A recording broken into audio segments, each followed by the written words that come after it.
বর্ষার শুরুতেই ফের বরাকে তলিয়ে গেল ইন্দো বাংলা সীমান্তবর্তী কাটিগড়া হরিনগর পূর্ত সড়ক।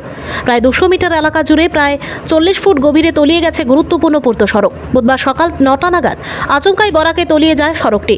যদিও প্রথম দিকে ভাঙনের মাত্রা কম ছিল, কিন্তু একসময় তা প্রবল আকার ধারণ করে। এই মুহূর্তে যদিও আনুমানিক 200 মিটার এলাকা নদীগর্ভে চলে গেছে, কিন্তু এখানেই শেষ নয়।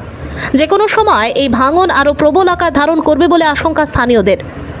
দেরিতে হলেও কাছাড় জেলা প্রশাসনিক তরফে নদী ভাঙনের সার্বিক পরিস্থিতি খতিয়ে দেখছেন সার্কেল অফিসার রবার্ট ট্রলার। উল্লেখ্য, 2018 সালের মাঝামাঝিতে আচমকা এই পূর্ত সড়কের রাজাটিলা হরিটিকর অংশের প্রায় 500 মিটার এলাকা বরাক নদীতে তলিয়ে যায়। পরবর্তী সময়ে সংস্কারে হাত লাগানো হলে কাজের মান নিয়ে সংশয় দেখা দেয় এলাকা জুড়ে। জনগণের এই সংশয় আজ বাস্তব রূপ নিল, ফের বিপর্যয় নেমে এলো। স্থানীয়দের কথায় নদীর ওপারে সৃষ্টি হয়েছে এক বিরাট বালুচর। এই বালুচর কাটা না হলে ভাঙন ঠেকানো কোনো মতেই সম্ভব নয়। বালুচর যেটা আছে ওই পারে বালুচর যতক্ষণ না পর্যন্ত কাটা হবে ততক্ষণ পর্যন্ত এখানে সমাধান পাওয়া অসম্ভব।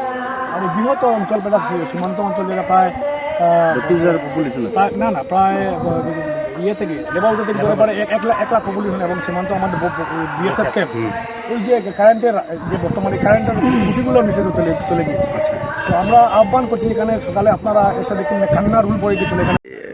রাজাটিলা হরিটিকর পূর্ত সড়কের যে ভাঙনটা, এটা আপনারা কোন সময় প্রত্যক্ষ করছেন? আজকে সকাল 9:30 ছোট্ট একটা ফাটল দিয়েছে প্রথমে, তারপরে 15 মিনিটের ভিতরেই ফাটলের 15 মিনিটের ভিতরেই হঠাৎ করে প্রায় 150 মিটার পুরা একটা জুড়ে বিকট শব্দ করে, এবং সেই শব্দ করে প্রায় 40 ফুট নিচে পুরো রাস্তাটা হঠাৎ করে নিচে চলে গিয়েছে।